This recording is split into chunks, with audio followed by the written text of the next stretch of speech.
the Archdiocese of Dubuque, Iowa.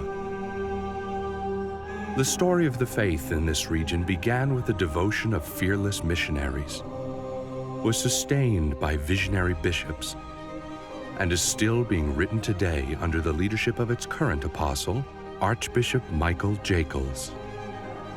I think that they know that I am no better than them, no different than them, except for, this different ministry that I've been given, and that I am here to serve them.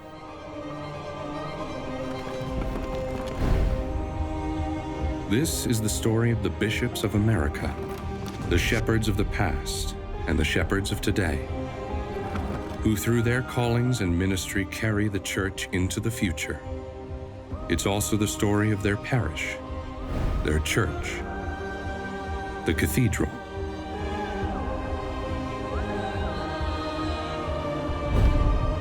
This is The Chair, an exploration of what it means to be an apostle in America.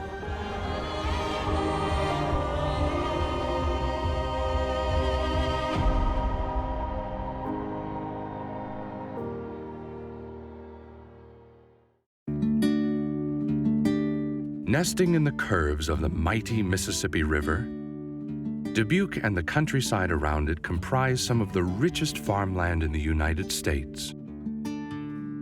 It's also home to the Archdiocese of Dubuque. Dubuque also has a very rich Catholic history. One time, the Diocese of Dubuque was all of Iowa and most of Minnesota and North and South Dakota. Iowa was originally home to a number of competing Native American tribes, including the Sauk, Meskwaki, Winnebago, and others. Louis Joliet and Jesuit father Jacques Marquette were probably the first explorers to encounter these tribes in Iowa during their travels along the Mississippi. Many of the first white settlers in Iowa were French traders and fur trappers, though some miners arrived as well. But all of them looked to the great Mississippi River as an avenue of trade and profit. Migration didn't really come to a head until Iowa was opened up to settlers in the early 1830s, decades after Thomas Jefferson purchased the Louisiana Territory. And it's only then that we begin to really see the beginnings of the Catholic Church in the region. The region had been visited by missionary priests as early as the late 1600s, but a permanent Catholic presence didn't emerge until the 1830s with the work of Father Samuel Mazzucchelli, who was a missionary priest and a Dominican. He came to Dubuque and established the first parish in the city. He founded over 30 parishes in the Iowa, Illinois, and Wisconsin area. Now, Father Mazzucchelli was known for his deep kindness. He had an uncanny ability to break down the cultural barriers between the different groups, the Europeans, the Native Americans. In fact, in 1993, Pope John Paul II declared Mazzucchelli venerable, and his cause for canonization is currently open in Rome. In 1837, Pope Gregory XVI appoints Bishop Loris as the first bishop of the newly created Diocese of Dubuque, Iowa. Bishop Loris is an extraordinary man, having faced a lot of hardship in his life back in France. His family was really persecuted, and some were even killed during the French Revolution, but comes to the United States with this missionary zeal. He entered the seminary in Lyon, France in 1815, and there he formed a lifelong friendship with John Vianney, the future saint. The two of them shared a desire to build up the church. For Vianney, it would be working in France to rebuild the church after the French Revolution. But for Loris, the call would take him to the United States, where he helped build the church on the frontier. A couple of years ago, one of our seminarians asked permission to go on a pilgrimage to Ars in France to pray at the tomb of John Vianney. And I said, well, you might consider this. Why not instead make a pilgrimage to pray at the tomb of Bishop Loris, who was in the seminary with John Vianney, and without his help, John Vianney would never have been ordained a priest. Among his first undertakings as Bishop of Dubuque was the establishment of a seminary, which later became Loris College. and it reflected the need for priests to serve in the missionary territory. Bishop Loris also made several trips to Europe in order to recruit missionary priests to his diocese and to solicit support from missionary societies to raise funds for his growing diocese.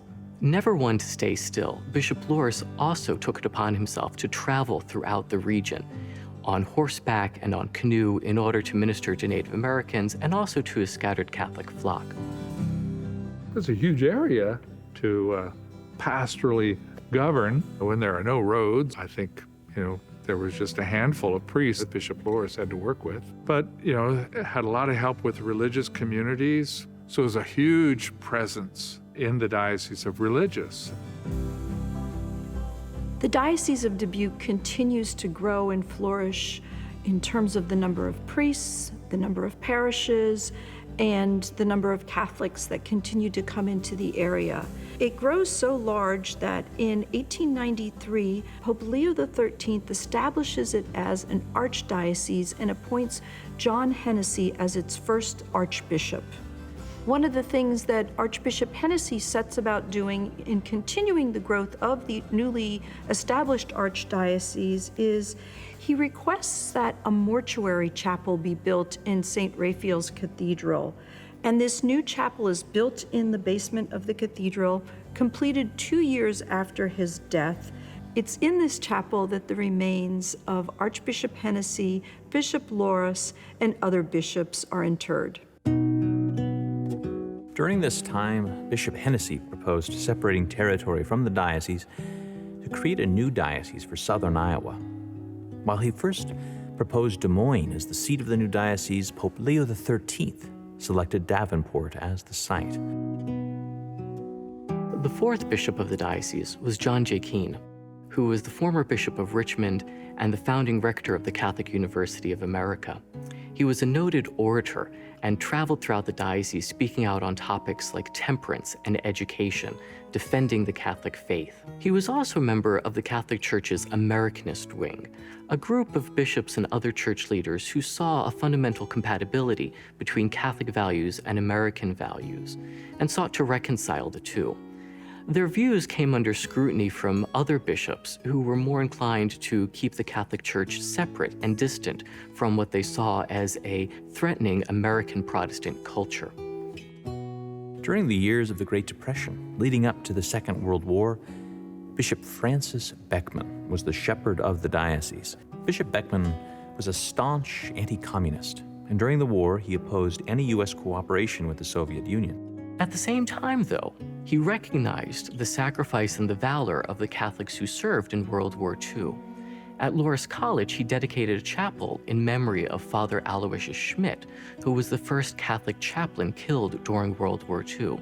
He also held a memorial service for the 5 Sullivan brothers who were killed aboard the USS Juneau.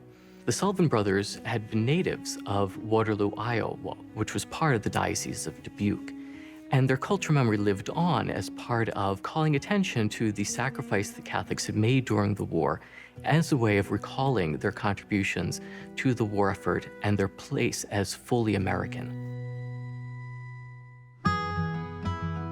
In the years since the Second World War, the Archdiocese of Dubuque has become a haven for Catholics of all walks of life. Today, it's home to a rich and diverse population of Catholics from all over the world. We have immigrants from Spanish-speaking countries and Burma, Vietnam, and now from French-speaking Africa. One of the blessings of the church is that it is a force to help people to settle, to be at home, and by providing this temporary bridge between their home and culture and this new place, part of that bridge is providing Mass and sacraments and other services in their language. Throughout its long history, the Mother Church and seat of apostolic authority for the bishops and archbishops of Dubuque has been the Cathedral of St. Raphael. The parish can trace its roots to the very first group of Catholic settlers in the region who gathered at the home of Patrick Quigley for Mass. The parish didn't have a regular church until in 1835, Father Samuel Mazzucchelli became pastor of this little flock, and he built a small stone church, naming it after the Archangel Raphael. It served the people of Dubuque for 25 years until the current church was completed in 1861. The original church was built so that the settlers who were arriving via ferry and boat and train just down the street would be welcomed by this building, and it would be one of the first things that they saw upon arrival. In the Cathedral Square in 1976, the city donated a statue that tells the story of the sequence of arrivals of settlers in the area. So you see first a missionary priest holding his Bible, a miner with his tools, then a riverboat captain, and finally a farm couple with their cat. In 1886, murals were added to the cathedral, and many of these line the nave. They fit into the kind of quasi-triangular spaces that are formed by the pointed arches as they go down the nave. So you see doctors of the church, fathers of the church, martyrs, preachers. Their identities are indicated by the different kind of insignia or symbols that they hold. Some hold their hands out in a gesture like this to indicate that they're teaching or preaching. Many hold palm branches, which were an ancient symbol of victory, to indicate that they're martyrs, so they're victorious over death. There's a beautiful wooden reredos behind the altar, just on the back wall of the church. And in the central niche, there's a crucifix. Directly above this intricate wooden reredos, we see 5 scenes. So the central scene is Pentecost. We see Mary in the middle, surrounded by the apostles, and tongues of flame are descending upon them. And then flanking this central image on either side are figures who foretold the coming of Christ and figures who described his life, his arrival, and what happened when he came. The cathedra, or chair, inside St. Raphael's Cathedral represents Archbishop Michael Jakel's role as the Apostle of Dubuque. I grew up as a Air Force brat, and so people ask me where I'm from. I say, you name it, I'm probably from there. Born in Rapid City, South Dakota, lived in 2 cities in North Dakota, Minnesota, Canada, Wyoming, Spain, California, Nebraska. Yeah, there are 6 kids in our family, 4 girls and 2 boys. My mother is still living. My dad passed away about 8 years ago. She just turned 90 this year and still lives at home and drives her car and gardens and just about anything that she wants to do. And she's a tough old German lady. When I was a student at the University of Nebraska, I returned to the practice of my faith. It's there that I'd heard the call, or at least responded to the call, because I think that it started a long time before that. And I attribute it to Mary Noel magazine. I remember growing up, we would always get the Mary Noel magazine, and I can remember as a kid looking forward to its arrival and was taken by this romanticism of going off to a foreign country and, ministering, in some exotic place. And that stuck with me. As I went to the university, I'd made arrangements with them to spend the summer after my freshman year in Guatemala with the Marynolers. And I think that's when everything kind of came together. It was my first experience of being with people my age who were intentional Catholics by choice. And I was taken by that, and it was all explained to me, and it had a profound impact on me. As I returned to the University of Nebraska, at the end of the fall semester, I approached the chaplain at the Student Center, who was also the vocation director, and announced, I want to go to the seminary. And he responded, I wouldn't take you if you were the last man on earth. And shocked me. And he explained, because, okay, yeah, you're there at daily mass and you pray and all of that, but you don't serve. When there's a need, you don't respond. When you're invited or asked, you say no. You're dead weight on the body of Christ. we don't need priests like you. And I responded initially with anger, but responded by volunteering for everything.